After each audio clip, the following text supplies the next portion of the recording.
이화영 전 부지사가 어제 대북 송금 사건 항소심 선고에서 징역 7년의 중형을 받으면서 갈 길이 바쁜 이재명 대표의 발목을 잡고 있다, 이런 말들이 나오는데요. 이재명 대표는 경기도지사 시절 이화영 전 부지사를 임명하면서 대북 사업을 추진한 바 있습니다. 2심 재판부 그 과정에서 김성태 전 쌍방울 회장의 주도적인 역할도 인정했습니다. 평화의 시대에 우리 경기도가 남북 간 경제 협력 또 평화와 교류의 중심이 되도록 노력하겠습니다. 한반도 평화와 번영의 중심 역할을 경기도가 해야 한다는 이재명 지사님의 정책 의지에 따라 지속적인 남북 채널을 가동하고 있었습니다. 이상합니다. 그 기존에 입장 번복하셨는데 2018년도 11월 이전까지는 전혀 대북 사업이 대자도 몰랐었습니다. 대북 사업을 할 이유도 없었고, 돈은 회사 돈 단 1원도 들어간 게 없습니다. 이거는 아까도 말씀드렸듯이 이화영 부지사님께서 저희 회장님하고 20년 지기 마격지기이기 때문에 당시 없는 그 사비를 털어서 그걸 대신 납부를 한 것입니다.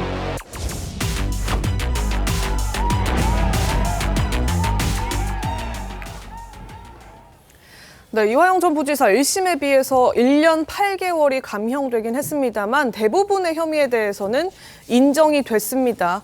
이화영 2심으로 본 이재명 대표 대북 송금 사건, 일단 이화영 전 부지사의 2심 판단 결론입니다. 북한 스마트팜 대납 혐의에 대해서도 인정이 됐고요. 그리고 7월 21일에 이화영의 옥중서신에 이재명 대표 방북비를 신경 써달라고 말한 부분이 있다. 이 부분에 대해서도 다 인정이 됐습니다. 지금 보시는 것처럼 이 이전 부지사의 재판은 이재명 대표의 재판과도 연계가 됩니다. 이재명 대표가 지금 받고 있는 혐의 역시 북한이 스마트팜 사업비로 500만 달러를 쌍방울이 대납해줬다, 북한에 대납해줬다, 이런 혐의와 경기도지사 방북 대가로 300만 달러를 쌍방울이 북한에 대납해줬다, 이런 혐의들로 인한 제3자 뇌물죄 혐의를 받고 있는데, 이 부분에 대해서 이화영 전 부지사 2심 재판부가 사실상 인정을 한 것이다, 이런 해석들이 나오고 있는 겁니다. 자, 그리고 2심 재판부는 이화영 전 부지사의 주장도 모두 배척했습니다. 화면 함께 보도록 하겠습니다. 자, 판판이 깨진 이화영의 주장입니다. 쌍방울 측 주가 부양을 위한 투자였다라고 이화영 부지사 측에서는 이야기를 했습니다만, 이건 핵심 동기일 뿐, 그러니까 이화영의 부탁이 없었다면 김성태가 이렇게 하지 않았을 것이다 라고 재판부가 판단했고요. 그래서 이건 배척됐습니다. 그리고 연어와 술로 회유했다라는 부분도 배척됐는데요. 교도관 등 다수가 동행을 했고요. 그리고 정치인 경력을 감안할 때 연어와 술로 영향을 받았을 리가 없다라고 재판부는 판단을 한 겁니다. 어찌됐든 지금 이화영 전 평화부지사의 2심까지 유죄 취지, 징역형이 확정되면서 이제 이재명 대표에 대한 대북 송금 사건 재판도 상당히 이제 이재명 대표에게는 불리해졌다라고 볼 수밖에 없을 것 같습니다. 자, 그러나 지금 현재 재판 지연 전략을 좀 펼치고 있다는 지적들이 있잖아요, 김광선 변호사님. 이화영 전 부지사에 대한 1심 재판, 2심 재판은 다 중형이 선고됐지 않습니까? 그래서 특히 이제 대북 송금과 관련돼서는 여러 가지 증거를 보면 거의 100% 유죄다, 이렇게 저는 이제 그전부터 이 말씀을 드렸고, 네. 결국 형량도 중형이 선고됐어요. 그런데 이게 대북 송금과 관련해서는 이재명 대표와 관련이 있잖아요. 그렇죠. 지금 공소장에도 이재명 대표와 공모관계로 적시가 돼 있단 말이에요. 네. 그러면 경기도가 지급할 농장의 스마트팜 농장이랄지, 아니면 이제 의전 비용, 그러니까 방북 대신에 지급하는 이제 300만 달러, 이런 것들이 전부 다 이재명 도지사인 이재명을 위해서 지급될 수밖에 없지, 이게 이화영을 위해서 지급됐겠습니까? 김성태 회장을 위해서 지급됐겠습니까? 물론 김성태 전 회장은 일부는 사업과 관련된 부분에 있어서는 아마 이득을 취하기 위해서 그럴 수는 있겠죠. 네. 그렇지만 처음 시작부터가 이화영의 권유로 시작했다는 것이 판결문 내용이고, 네. 저는 여러 번 수차례 얘기했습니다만은 지금 이재명 대표가 받고 있는 재판 중에서 일단 공직선거법 위반하고 유증교사는 이제 선고가 나왔잖아요. 나머지 재판에서 제일 유죄가 선고될 가능성이 바로 대북 송금이다, 저는 그렇게 보고 있고, 네. 이 대북 송금 사건이 왜 더 중요하냐면요, 이게 최고형이 무기징역까지 있어요. 네. 그래서 5년 이상이기 때문에 이게 유죄 선고 받게 되면 이재명 대표는 정말로 회복할 수 없는 그런 상황이 될 수밖에 없어요. 그래서 이제 이재명 대표는 물론 대선 전에 결과 안 나오게 끄는 것도 중요하지만 네.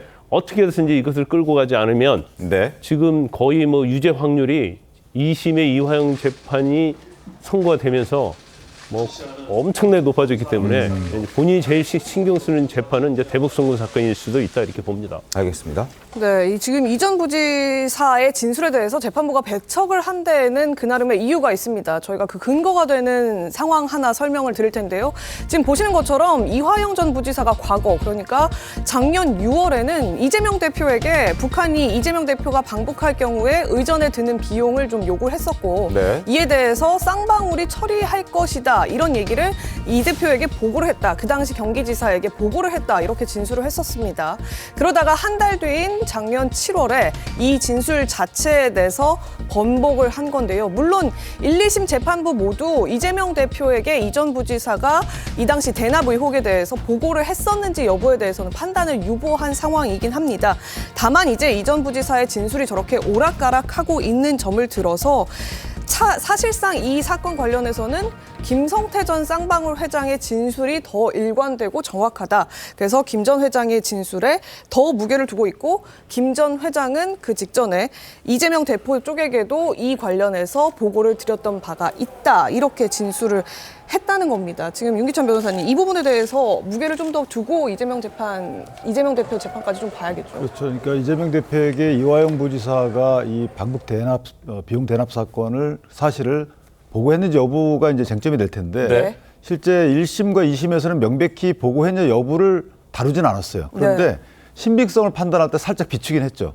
1심에서 예컨대 김성태 전 회장이 이화영 부지사에게 물어봤다는 거잖아요. 이재명 대표께 보고했냐 그랬더니 당연히 보고했다. 이걸 수차례 얘기를 했다는 거예요. 예. 그렇게 사실 인정을 했단 말이죠. 그것을 그 김성태 전 회장의 진술의 신빙성을 1, 2심이 다 인정했기 때문에 결국은 이제 3단 논법으로 이재명 대표께서 보고받았을 가능성이 크다라는 것을 간접적으로 시사한 바가 없지는 않죠. 그런데 어쨌든 이제 판결문 설시 과정에서는 그걸 전부 판단하지는 않았어요. 그러나 이 판단의 논리적 전제인 증거 판단에서는 그런 것들이 드러났기 때문에 아마 그런 그 증거 판단에 대한 예단을 해보면 이재명 대표에 대한 재판에서도 상당히 불리하게 작용하지 않을까라고 네. 생각을 합니다. 알겠습니다.